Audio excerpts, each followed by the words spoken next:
Hello and welcome to a new episode of Other Record Labels. I'm your host, Scott Orr. Thank you so much for listening in while we talk about the art and culture of running an indie record label. Today is another episode in our little mini-series that we do every couple of episodes called Industry Insiders, where we take a break from talking with record labels and we talk with a company or a service that serves record labels. And today we're talking with Jason, who's the founder of... Sorry, I should get his last name. I think it's Grishkoff. I don't know if I'm saying that right. I think that's his last name. I don't have it in front of me now. He's the founder of SubmitHub. You might be unfamiliar with SubmitHub, and if so, it's great that you're listening to today's episode. Please visit our website where we've got some free resources for folks who are in the process of starting a record label or who have already started a record label. Go to otherrecordlabels.com to find those resources there. SubmitHub is interesting, and remember, I've said this before, and I want to say it again, when it comes to these Industry Insider episodes, none of these are sponsored episodes. Like, I haven't been paid big bucks, although I would take those big bucks, but I haven't been paid big bucks to do episodes like this. These are services that I find helpful in helping me promote music and discover new artists. And it's the same with the pressing plant we did, and the playlist curators that we talked to, and CD Baby. There are people here that have helped me that I find interesting, and I want to hear their story and how the company started. And so SubmitHub is one of these companies that an artist actually on our label about 4 or 5 years ago reached out to me and asked me if we could use SubmitHub to help promote his record. And I hadn't heard of SubmitHub. And basically what it is this, and we go really deep into it, but it's this website where a lot of blogs, music blogs, and influencers and curators all have these profiles, and artists and labels on behalf of artists can submit music to these blogs for their consideration, and the artists pay a little bit of money and the blogs get money for listening to the music. It's not like payola in the sense, but really it's kind of like acknowledging their time and kind of weeding out who's serious about this. And it's a really cool service, and there's two sides of the coin for labels, and that's what I think is really important in this episode when we get into it. But on one hand, it's a great site for labels to promote their releases. So you can take a single and you can submit it, asking blogs for a premiere or asking curators to consider it for their playlist. So it's a great tool to use as labels to submit their releases to get press if you are doing your own publicity. The other side of the coin that I find really interesting is it's also a great place to discover new artists. A label can go and create their own account on SubmitHub and accept submissions, and you pick the genres and you enter a little bit about your label, and you accept submissions from artists who are looking to find a label home. And it's a great way to find people in your area or to find people all across the globe, and to discover new artists. So it is a really cool platform.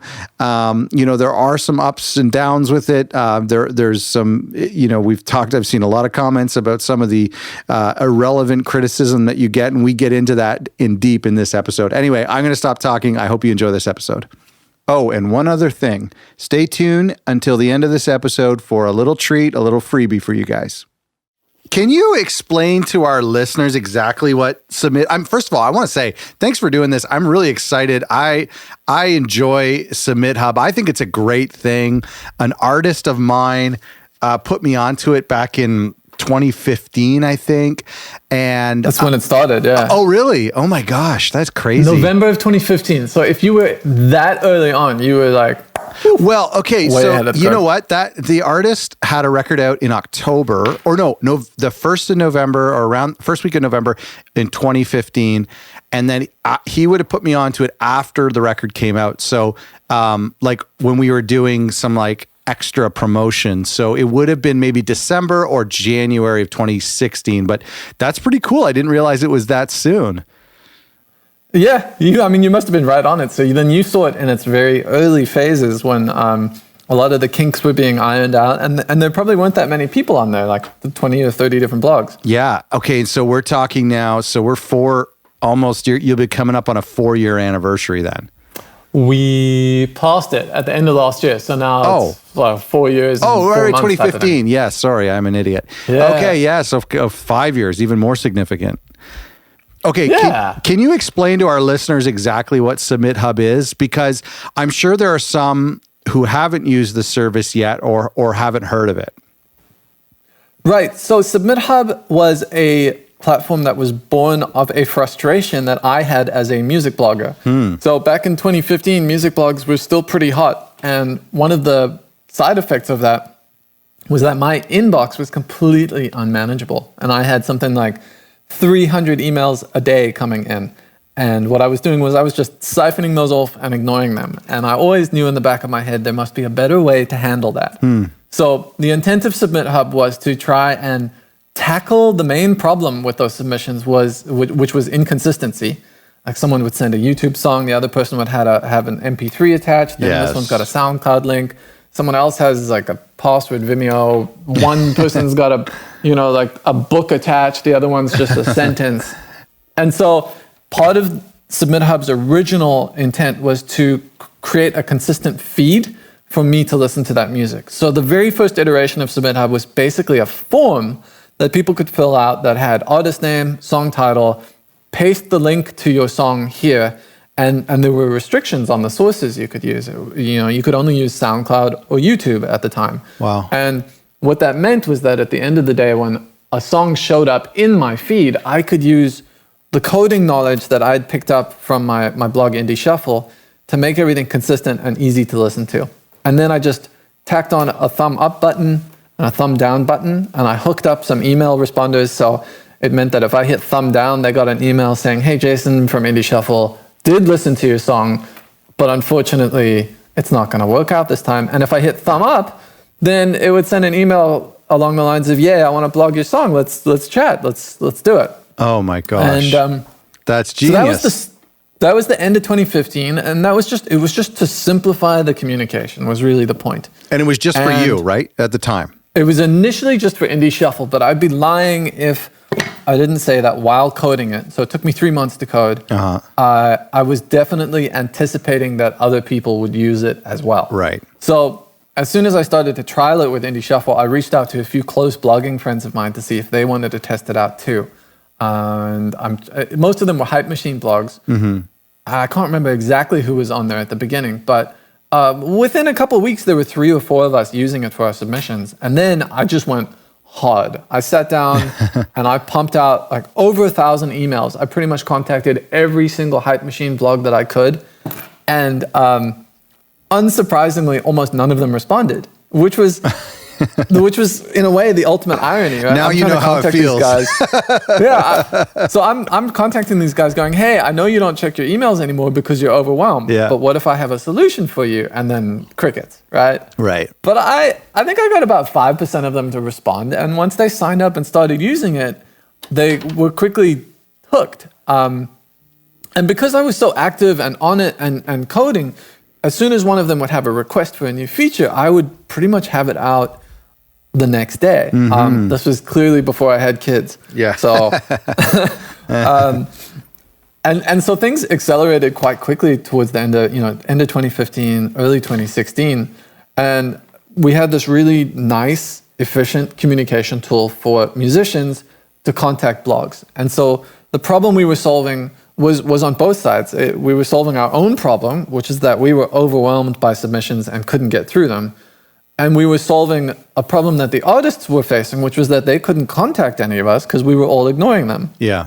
So that was kind of the origin of SubmitHub. And if you flash forward to today, it was about 4.5 years later, that core principle still remains the same.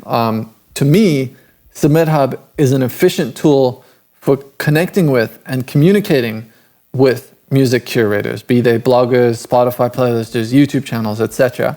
And from there, the whole can of worms opens because it has become more than that. And a lot of people get caught up on, they're coming to the site looking for success, but they're also facing tons of rejection when they use the site. And so I know there was one of your podcasts that you had done earlier where you were talking about learning how to take criticism. And I think SubmitHub in a way is a really good way to practice that, right? Yes, I've been there. You're putting your music in front of strangers who really don't care about you. They don't care about the process that went into the song. And they're gonna give you their opinion straight up, and they're gonna move on to the next song. And so it's kind of an interesting way to just crash right into that criticism, take it, and hopefully find your niche along the way. We're going to get into that. I that's such an interesting part of the whole thing for me. I love the platform. So let me just kind of recap. So basically, and I'm aware of, I try to log in a lot, but I've seen the platform evolve, and I've seen you active on there and responding to people's requests. And every time maybe if I take like a month away and then I come back, there's a whole new feature or a whole new set of genres that are now included. Do you have, so basically let's just kind of recap for the listener who isn't familiar with the platform. But so for the artist standpoint or a label representing an artist, we would go and create an account. We would create an artist profile with a picture and social media links in a bio. And we would include a link like SoundCloud or YouTube, and I know there's others now. And then we would go into this submission process where you select your genre or your subgenre or your subgenre, and then you select the type of people you want to reach. So if you want to reach YouTubers, or if you want to reach blogs or playlist curators, and then you click on all the ones. There's a fee, and I'll ask you to break down the fee structure that the artist or the label representing an artist would pay, and then you submit to all these people. And now these people, these blogs and curators, are responsible to listen to a certain amount of time. What is it, like 30 seconds or 20? Like 20 seconds is the minimum. Right, the minimum. But you'll actually find that most of them listen for 2 minutes on average. Wow, that's great. And then they do have to write, if you ask them to, they do have to write some sort of rejection note to give you some sort of feedback in order for them to get paid. And then you're emailed a summary whether or not how your campaign did, how many people accepted you, and if you were accepted by a blogger or a curator, then it opens up a dialogue with that, very much like the original platform, opens up a dialogue with that blog over that successful submission, and you guys work out some sort of coverage or however that works. So did I get that whole process right? That was pretty good. Thank you. Okay. Thanks for listening, everyone. Okay, all right, so see you next time. Okay, so the fee structure, and I want to get into the whole philosophies behind this platform. I really do think it's very fascinating, and I know a lot of my peers and people in the industry are fascinated and are blessed by this platform. But just real quickly, we do have to inform people on how it works. But can you tell me a little bit about the fee structure on the side of the artists and on the side of the blogs? Sure. So I think when we're discussing the fee structure, it's actually interesting to flash back to the beginning of 2016 when it was first introduced. So the website originally rolled out, it was completely free, but there was a limit on how many submissions you could send in any given time period. Okay. So that was to sort of cut back on spam and overwhelming the blogs. Sure. Otherwise, it was too easy. You just log on, choose everyone, and submit. So by putting a limit of 2 submissions every 4 hours in place, the idea was to force people to think about who they were sending to. Sure. And I actually had a little rule at the time that publicists and labels could send to 10 people. So that was like a little benefit that they got. That's nice. So the original version was just thumb up, thumb down. That was the decision. And what happened was that a lot of artists came back and asked, well, why? Why is my song getting rejected? And I sort of said, well, if you pay me $1, I'll let you know.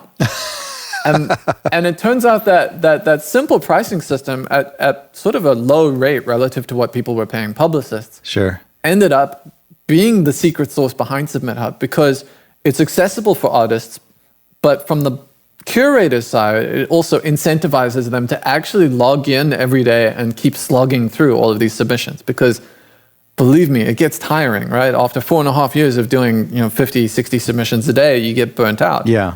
And that monetary carrot on the stick, if you will, is what incentivizes people. So if you choose to use one of these premium credits, which cost roughly $1, they cost less if you buy them in bulk, you get 3 guarantees. So the first guarantee is that you'll have a response within 48 hours, which was, at the time, pretty revolutionary. Yeah, that's right.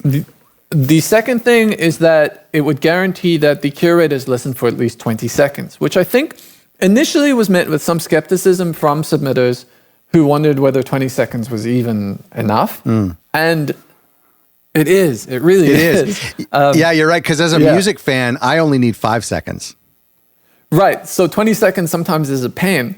And the thing is, you can tell in the first 5 seconds if you want to listen to the next 5 seconds. Yes, that's and you can totally tell right. when you really don't want to. Totally. And what we find looking at the data on SubmitHub, which is accessible to anyone, even without an account, if you just go to submithub.com/listens, you'll see a list of every active curator on the site and their average listening time for premium submissions. And on average, it's close to 2 minutes. There are very few curators who consistently listen for 30 seconds. Wow. Most of them are hanging around the 1.5 minutes to 3 minutes range. So that 20-second limit in some senses is arbitrary. And I would actually say that if you're an artist and you find in your data that everyone's declining after 20 seconds, it's a really bad sign. Yes, that's true. That's true. Yeah, we shouldn't, as artists, we shouldn't listen to data too much, but sometimes it can tell us some hard truth. Yeah, so that was the second guarantee you get, is that they're going to listen for at least 20 seconds. And the third one was that if it is a no, which the majority of time it is, actually 90% of the time it's a no. Sure. The curator needs to explain themselves. And from my side, the way I present this to curators is that they're trying to accomplish 2 things with their feedback. The first thing is to let the submitter know that you listen to their song. So say something specific about it. Doesn't have to be a critique, compliment, whatever, but it has to be something specific about their song. And the second part of your feedback should generally hit on why it's not a good fit for you, rather than just saying, hey, thanks for sending the song, it's not a good fit for me. You would want to say something along the lines of, well, I really enjoyed the guitar solo at the 1.5 minute mark, but this felt a little bit too classic for us. Yeah, sure. Boom. So in my mind, what you're accomplishing there is you are conveying to the artist that you listened, and you're giving them something that they might be able to work with. Yeah. But this feedback is actually sort of the most contentious part of SubmitHub, because these curators are real people, and no matter what I tell them to do, they're going to put their own spin on their feedback, write it with their own personality behind it. Some of them care, some of them don't care. Yeah, and I want to talk. You'll get a mixed bag. Yeah, and I want to talk about the feedback. It's such an interesting part of it. But I'm curious. Was there a lot of policing on your part in the early stages, and is there still policing today, where blogs are not being very kind, or they're maybe misusing the service, or vice versa? The artists are not using the service properly. Full-time job, Scott. Full-time job. Really? So there are 3 of us working on SubmitHub. Myself, I do all of the code and customer support. Dylan, who does all of the onboarding of new applicants. So we get about 50 applications per day from curators. Wow. So he sifts through all of those to see if there's value for the artists. Right, yeah. I think we add about 5 or 10 of them a day. But his job is also to police these people. So we're looking for a lot of different signals here. Some of it we are doing automatically. Okay. Some of it we're crowdsourcing from the users, so people can rate the feedback they get. They can report issues they have. And some of it we're just, we're constantly keeping an eye out for all sorts of troublemakers, because like it or not, they're out there. Yeah. Yeah. Whether it's people who are botting their playlists to inflate their stats, or people who are trying to sneak 3 or 4 different channels onto SubmitHub that they all actually own. Sure. There's all sorts of things we have to keep an eye out for. Because you could actually make a decent amount of money automated in an automated way, right? If you game the system. On SubmitHub, well, hypothetically, but I don't think you can. I mean, I'm the one who coded this. Right. Okay.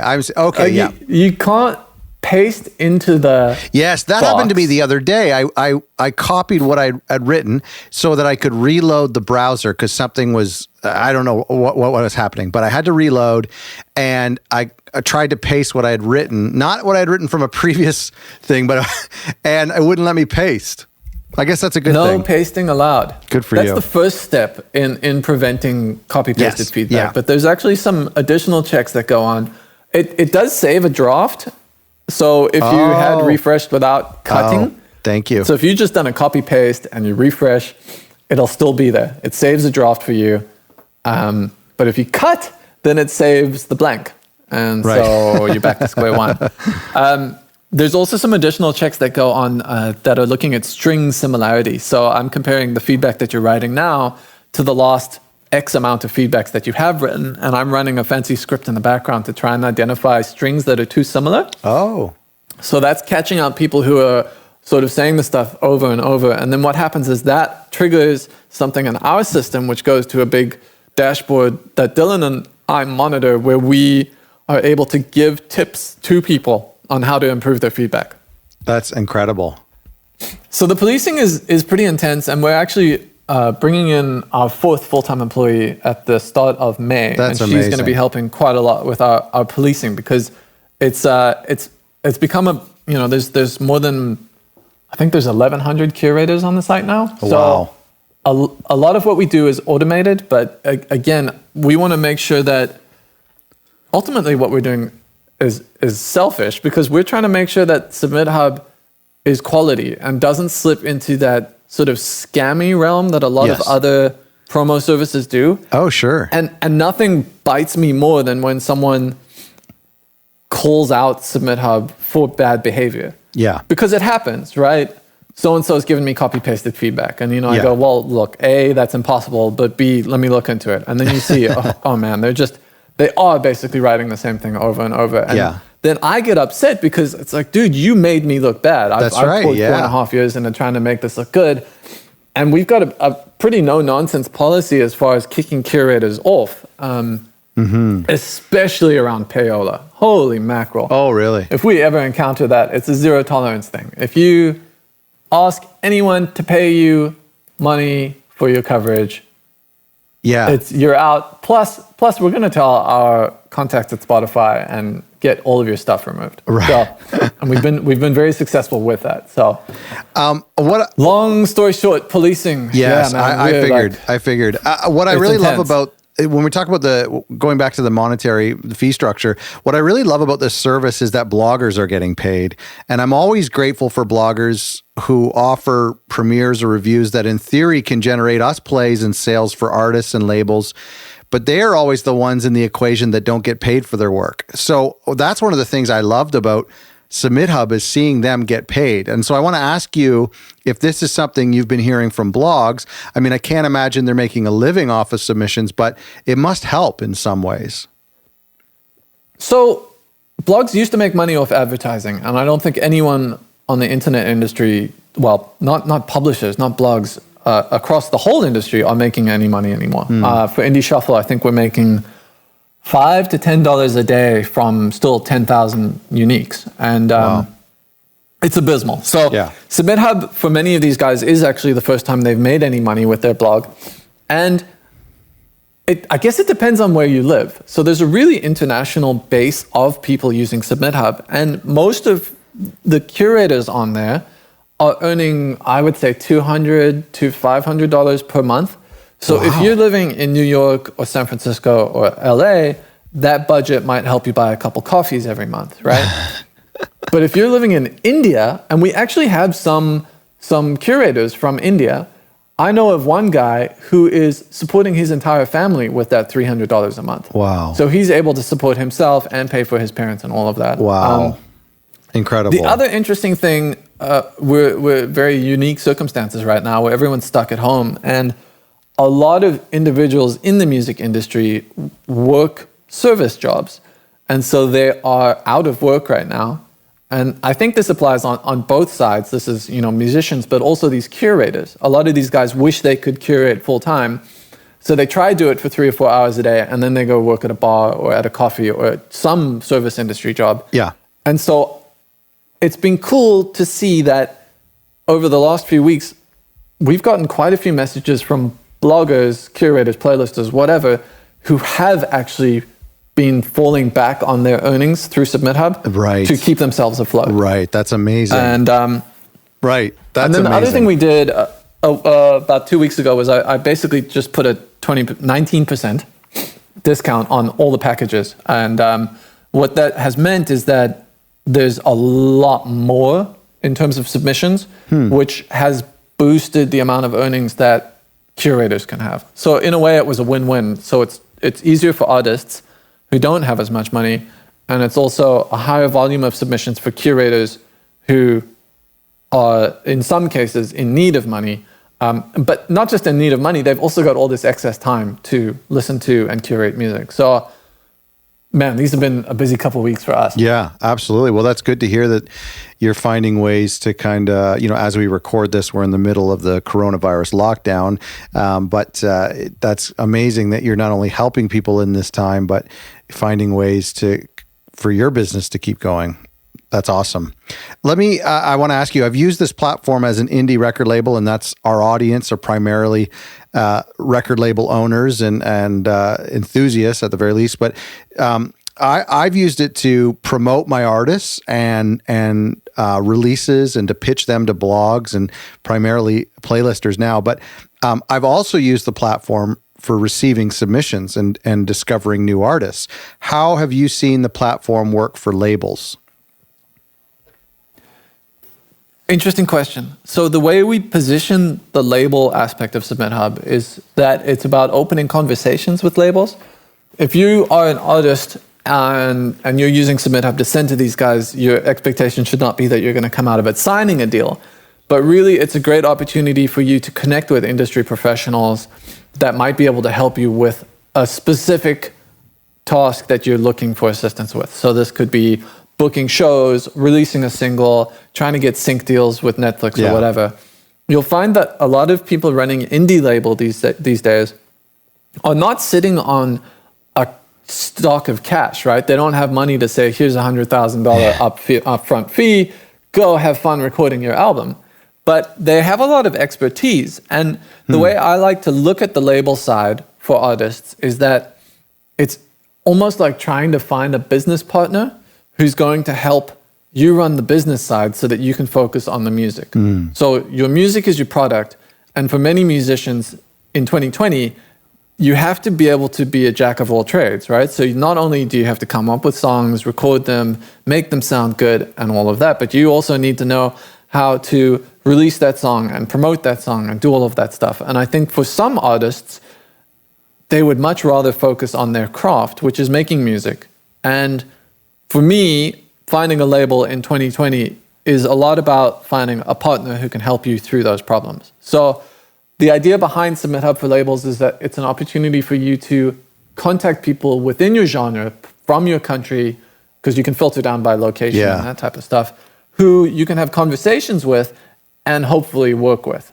And so I would say that if an artist comes into it expecting to get a huge record deal, their expectations are going to be dashed. And actually, interestingly, SubmitHub's label side is approximately 2% of the submissions at this point. Wow. Tiny, right? Right. I see. So people But aren't it's much more targeted too, Yeah. right? When you submit to curators, you're often submitting to 40, 50, 60 of them. Yes. When you're submitting to labels, if you're an artist looking for a label, and many artists today are not looking for labels, but if you are one, you're going to be a lot more targeted. You're going to try to find 3 or 4 that you like, similar artists, you like their vibe, you want to have a chat with them.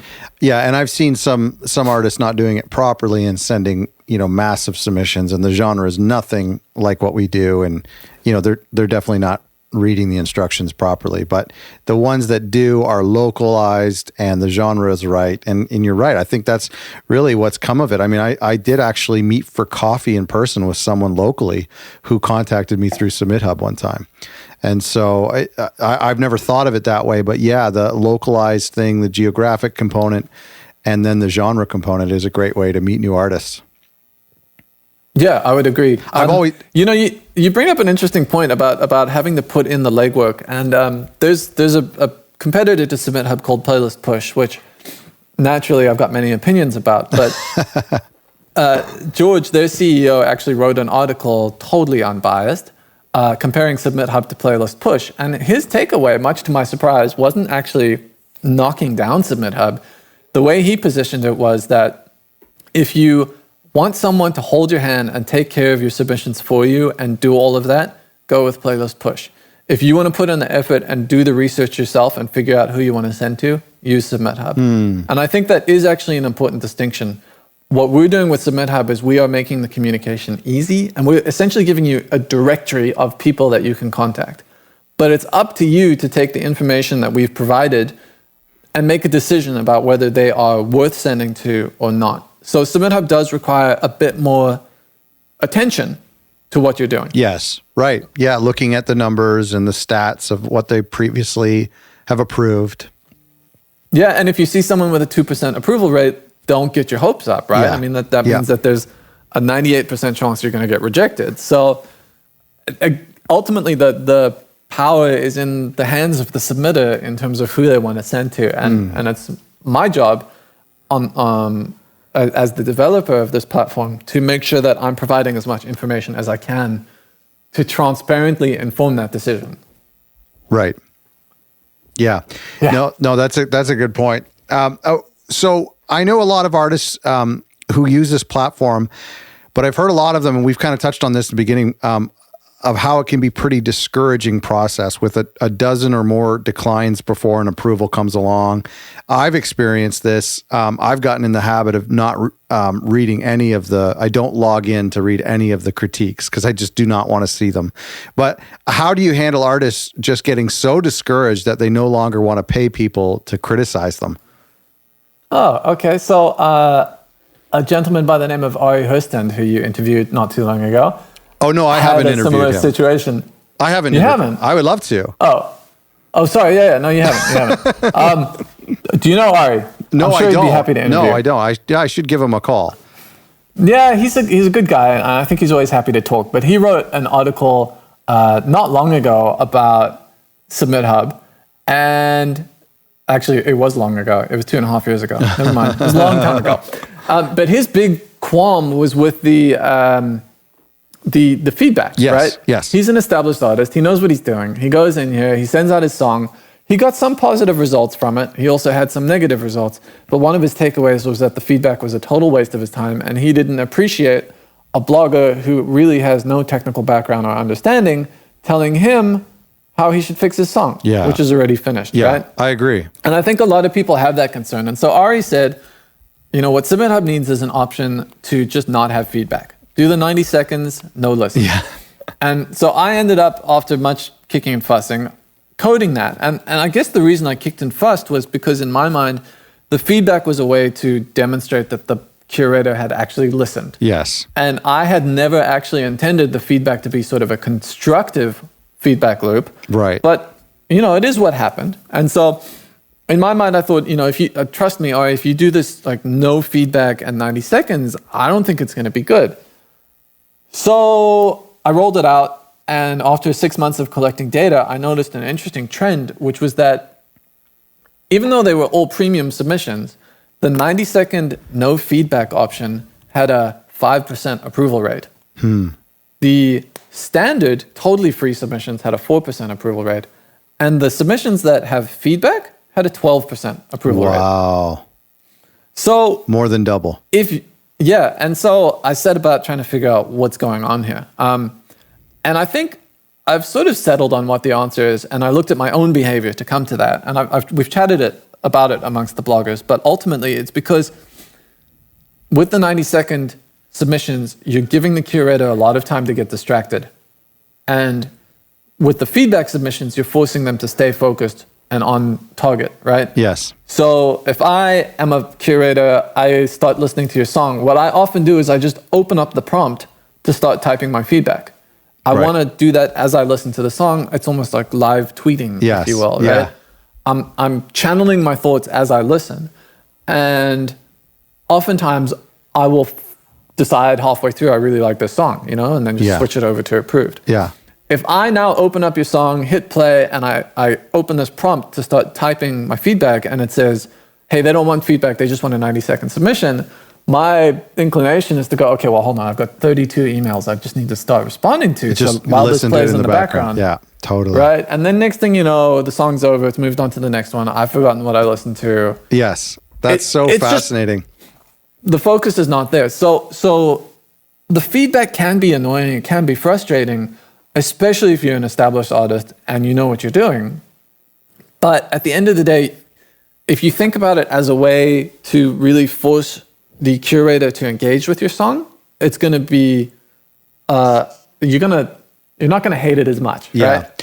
Well, one of the things I love about the, and I've seen on Twitter and whatnot that the biggest issue, the biggest contention that people have with SubmitHub is the critiquing, and especially, and it's not about the platform, it's not about the company itself, it's about the curators who are critiquing and some of the crazy things that they say.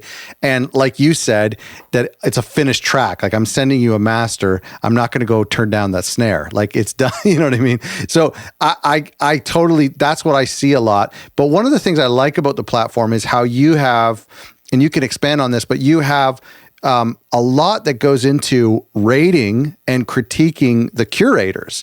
And so when I open up a curator's profile, I see what genres they've approved, what their overall approval rating is, how many fans they have, and not only that, but what kind of engagement they get on their websites and on their playlists. And then you have star ratings on their feedback. So hopefully something like that, holding the curators accountable, can sort of offset that problem of this weird unsolicited criticism.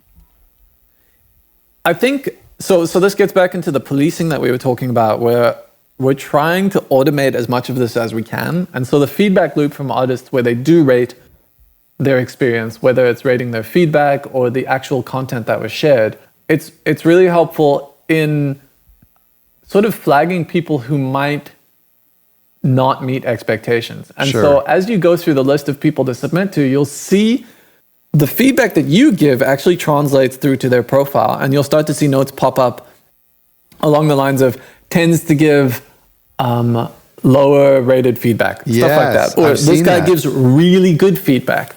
And you'll see these notes pop up, and those are directly driven by the user ratings. So that's kind of where that stuff starts to feed through. Whether it's rating the feedback or the song that was approved. I'm trying to think of a couple other ways that artists can be involved there, but those are the two main feedback loops that we use. So artists can rate their feedback, and they can rate their experience if they have been shared. I know, that's what I love about it. And there are the times that I have, like some curators that I was really invested in, I've gone in and looked at their feedback, and sometimes I don't need a critique on the groove or the tempo or anything, but I love when somebody just says, it's not right for our playlist. I'm looking for something more upbeat, something very, you know what I mean? Like, that to me is more transparent. It's more applicable. I'm not going to make a change in my music going forward. So I think there are some people out there, I think a majority of the people out there are doing a great job at critiquing. I think so, and unfortunately, it often ends up being one of those cases where the minority end up sort of causing a lot of issues, right? Because most people here are writing decent feedback, and then what will happen is you'll have an artist who gets 100 pieces of feedback, and rather going, okay, well, 90 of these weren't bad, and some of them were helpful, they're just going to hone in on the one or two that pissed them off, and now SubmitHub blows balls, and everyone falls into that camp, and you're going, well, man, take a broader picture on this. I'm wondering if there is a solution to the critique in the future, because I mean, there is a significant fault in asking someone for their opinion on your art. I hate when artists ask their spouses for opinions on artwork, or family members to critique a mix. Like, to me, that's not how art should work. So the idea of forcing a blogger or a curator to articulate why they don't like something that's ultimately subjective, I'm just wondering, is there a solution moving forward where the critiquing can become helpful or can evolve? Oh man, it's so tough. I don't have a good answer for that question. And also implementing some sort of standard there is going to be a little bit difficult. Yeah. I look at the variety of feedback that you'll get as one of SubmitHub's strengths, in that it represents real people. And you can actually tell that your music is being listened to by different sets of ears. So one of the kind of tropes that I'll often see is people saying, hey, this is clearly bullshit, because how could one curator say he loves the vocals and then the other one say they don't like the vocals? Yeah, it's one or the other. It's like, this is fake. Yeah. And you're going, well, no, that's actually a pretty decent reason why it's real. But look, as you point out, things change really quickly on SubmitHub. And, for me, a lot of it is setting expectations up front, making sure people understand the type of feedback that they're going to get. Yeah. But in 2 years from now, it's very possible that we'll have a slightly different look at the feedback and the way it works. Because, bloggers write good feedback mostly, but now we're letting a lot of Instagram influencers join SubmitHub, and that, what do they know, right? Sure. How are they going to write this feedback? These guys take good photos and have good engagement. Good point. Yeah.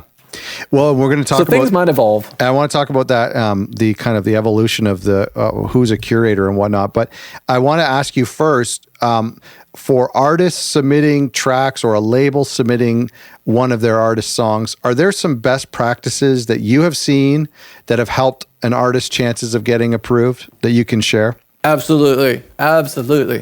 My number one point is to sort by genre match. When you're on that list of who you should send to, choose your genres and then sort by genre match. Because as you've seen, you get to choose which genres you want to receive if you're a curator. We don't tell you which ones you can or cannot receive. Right. But what we do is we take your data, your behavior, your patterns, and we analyze that and try to determine whether you like that genre or not. So I can quite quickly tell, after about 1,000 submissions and maybe 30 or 40 approvals, whether a curator leans more towards hip hop or leans more towards electronic or leans more towards indie rock. And so if you've got a curator who leans pretty far indie rock, but they've got hip hop enabled, what that means is they probably don't like hip hop that much. Yeah. There's been a couple songs they do like, but they don't. And so what I do on SubmitHub is I give them a genre match score. So if you come along and you say, we've got a lo-fi hip hop track, you put that in, it filters the list down to 200 or 300 curators. Each one of them will now have a genre match score. And at the top of the list, you can sort by genre match. Yes, and I've seen that. That is excellent. By far the best, easiest first step that you can take in terms of targeting your list, right? Right. From there, you have a whole bunch of resources at your hands. You can, on the right-hand side, there's a list of options. And under that, you can listen to their recent shares. You can view their recent feedback. You can see where they share, how much engagement those sharing places get. There's an overwhelming abundance of information. I guess this kind of gets to what, George from Playlist Push is pointing out, is that, SubmitHub requires some thought, some investment. And the biggest difference in your campaign's success is going to come down to how much attention you paid. If you go in there and you just select all and send to 200 people, and yes, there is a select all button. If you do that, you're asking for trouble, right? You're sort of you're spraying and paying. It's kind of, well, what am I spraying? Spraying and praying.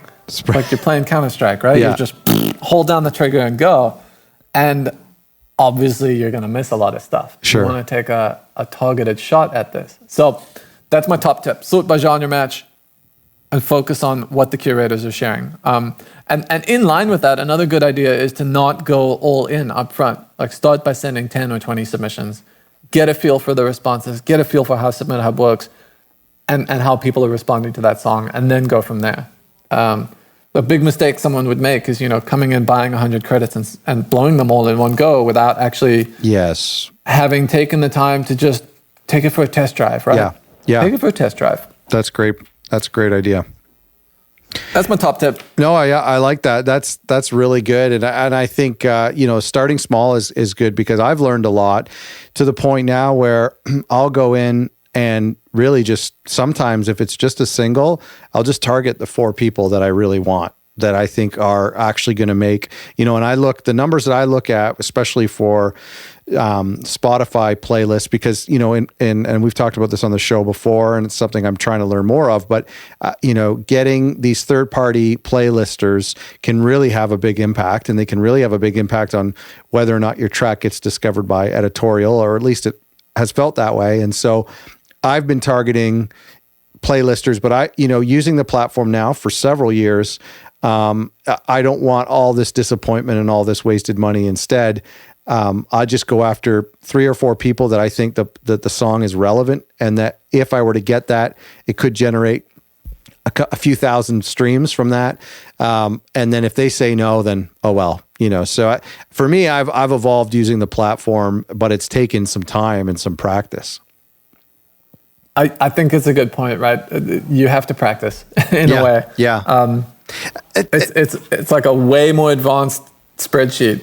Back in the day, people used to get a spreadsheet with a bunch of emails, and this is like level 100 of that. Yes, that's right. Well, and I think it's so interesting because we were talking to labels, so we're talking to people who are into work for this a little bit, as opposed to maybe some DIY artists who don't enjoy this part of self-promotion, but I think it's a great point that you mentioned several times, of just putting in the work and taking your campaign into your own hands.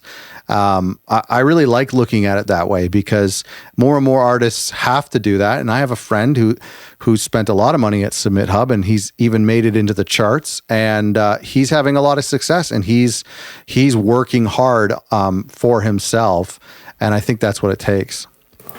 The other cool thing to that point is that once you've had some success on SubmitHub, you're actually opening up those relationships with the curators. And initially there was some complaints, particularly from publicists, that SubmitHub was very impersonal. Right. And I think it's actually the opposite. It's just difficult because the curators get to pick and choose who they want to be personal with now. But if you do get your song approved and it's the same people, a really good strategy to use is to shoot them a chat through the chat that you already have open from your previous submission.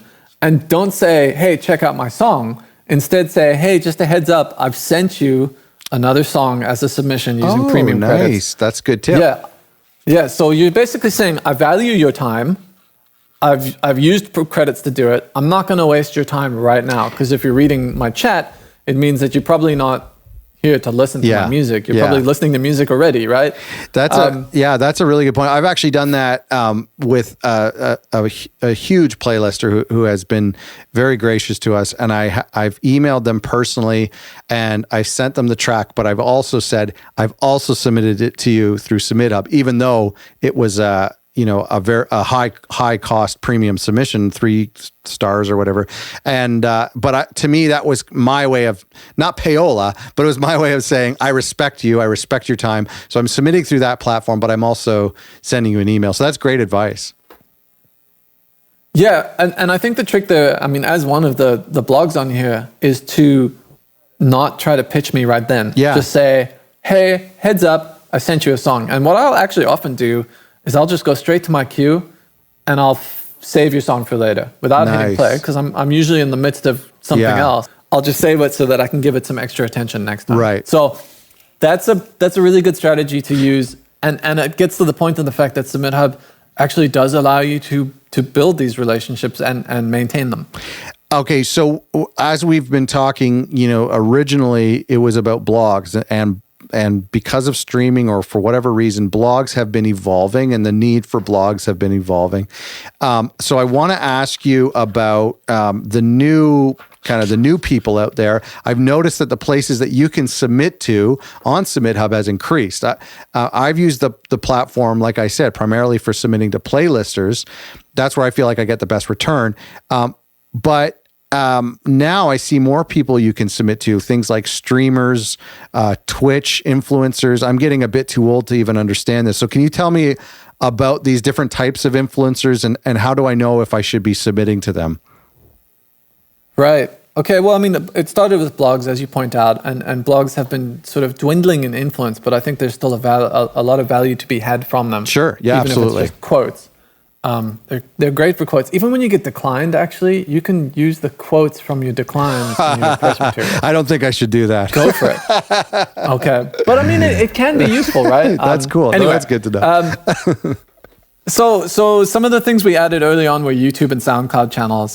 Today, SoundCloud, we actually don't really add any new SoundCloud curators to the platform. There are some older ones who've been on there for a while, but we tend to find that engagement on SoundCloud has really dropped off a cliff, and Interesting. We also don't trust half of those guys. Okay. Yeah. So SoundCloud had this really shady boom when reposting came out of like repost networks and exchanges. And because their API was so open, it was also really easy to fake numbers, bot things, get fake plays going, all that type of stuff, right? Right. And so a lot of people built these payola businesses on top of SoundCloud where you could, pay $15 to get reposted by a bunch of people.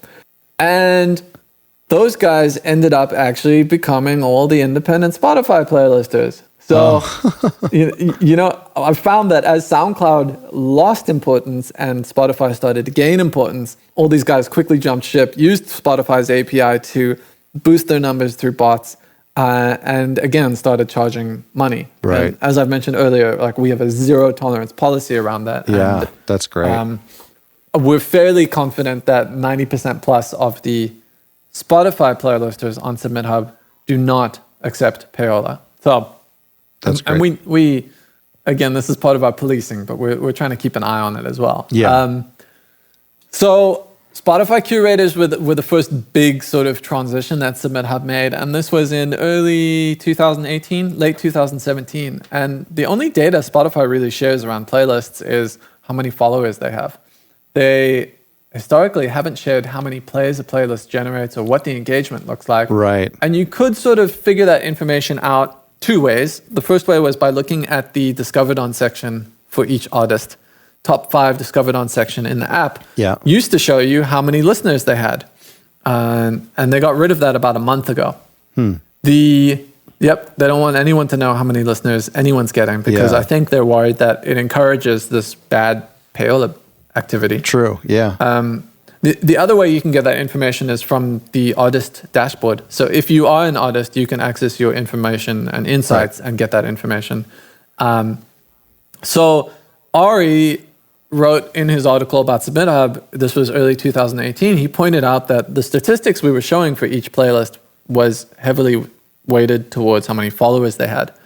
And because we didn't have any of this other information available to us, it was misleading in some ways.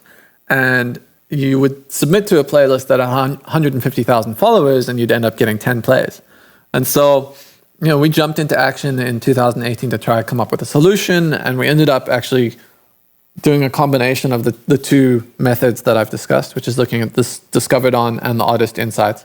And so Spotify quickly became one of the more popular purposes of using SubmitHub, with the logic being that you get added to independent playlists, and this will help signal to Spotify's algorithms that they should start to include you in some of their fancy stuff, and maybe the editors will notice and that type of stuff.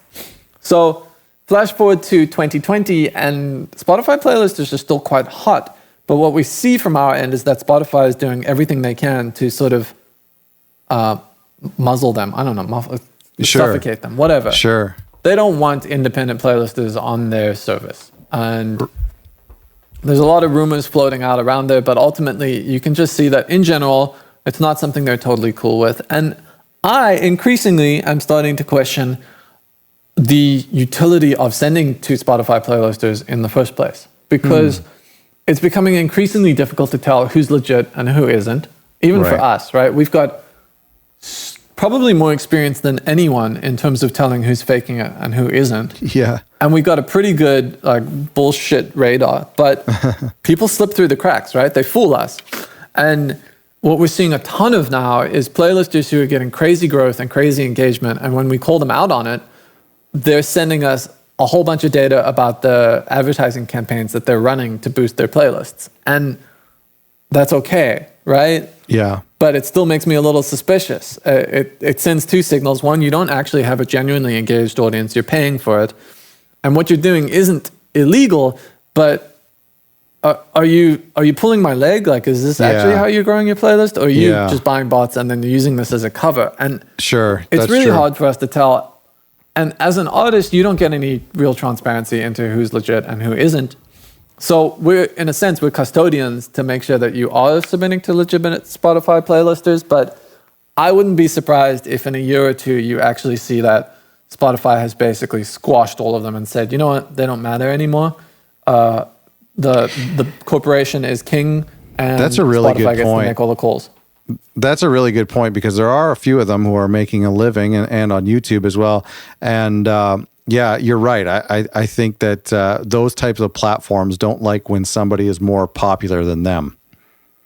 No, and they lose a bit of control there, right? And That's Spotify right. ultimately wants to decide who's in control and who isn't. And I don't think it's just them. It's also pressure from the major labels who are saying, hey, you need to feature our artists or we're going to pull all of our stuff. So I think there are a lot of forces pushing Spotify in the direction of slowly just eliminating any reach for independent playlisters. And so what we've been doing, I suppose, is hedging our bets here and taking a look at where the industry is heading. And one of those directions is influencers. So this is both Instagram and TikTok. And TikTok's a little bit too young, I would say, in this game. So we haven't targeted them. And that's because most distributors, I believe, are still not distributing to TikTok.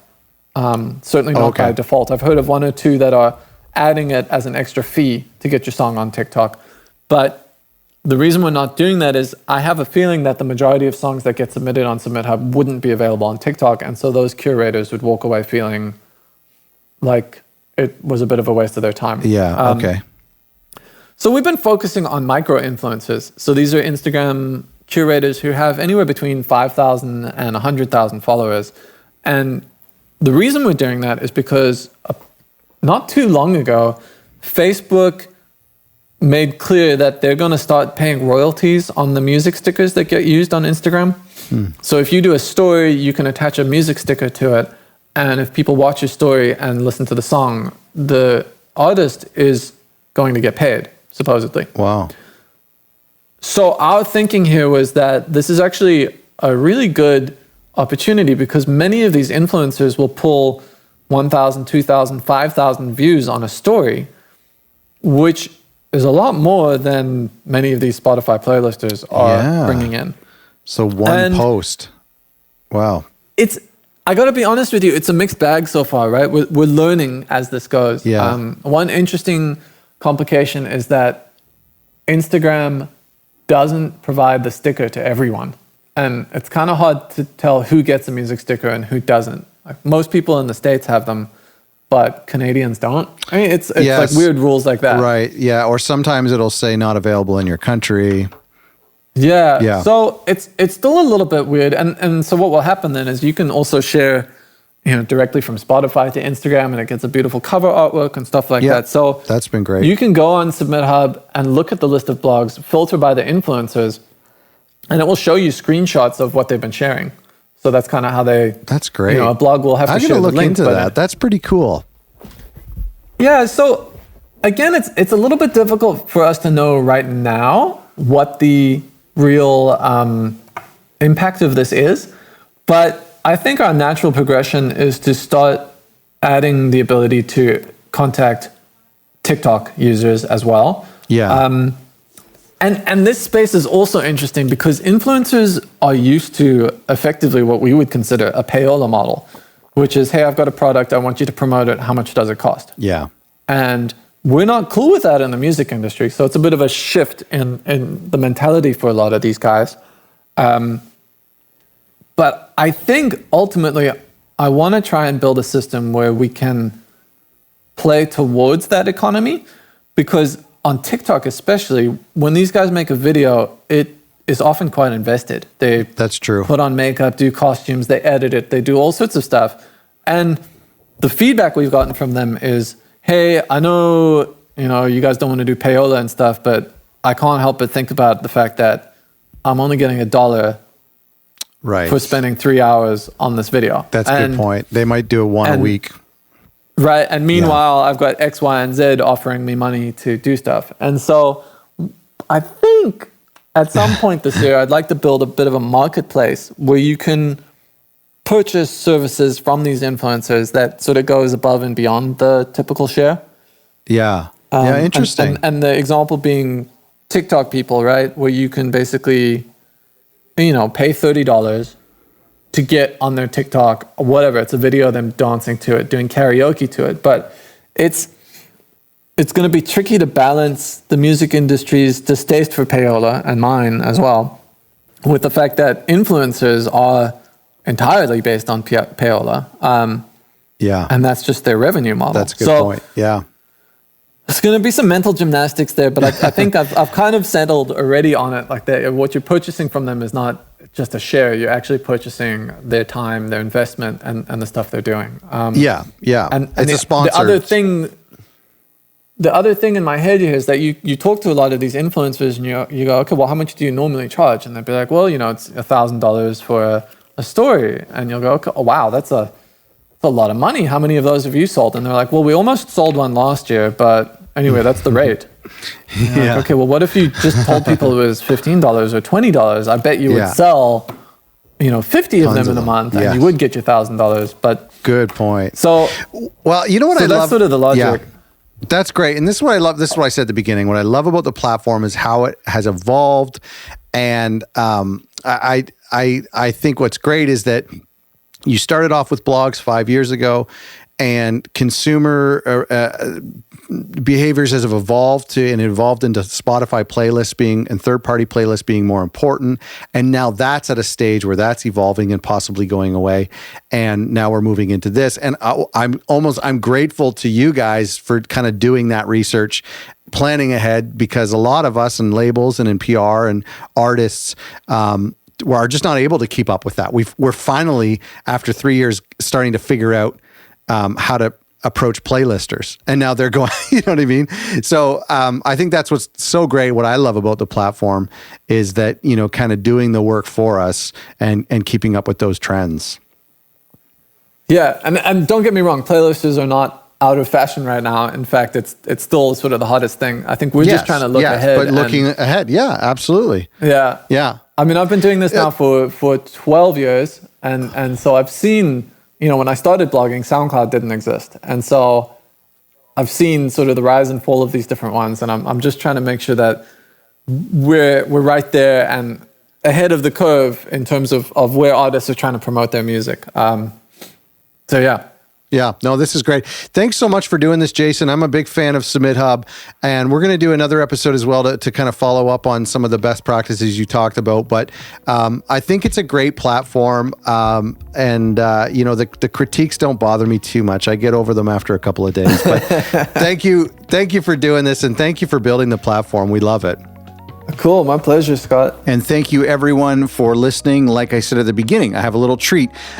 If you haven't used SubmitHub, you can sign up at submithub.com, and we have some credits. Jason is willing to give 3 credits to anyone. All you have to do is email. I set up a special email. So send a blank email to submithub@otherrecordlabels.com. That's submit. So SUBMIT hub, HUB, all one word, at otherrecordlabels.com. Send a little email in there with maybe the subject, put it like free credits or something. And Jason will get back to you with 3 free credits to try out the service. Again, this isn't a paid sponsorship or anything. I really love SubmitHub. It's been very helpful for me. It's there's been a lot of discouraging stuff, and we could talk about that. A lot of discouraging criticism, but that's part of the fun of it.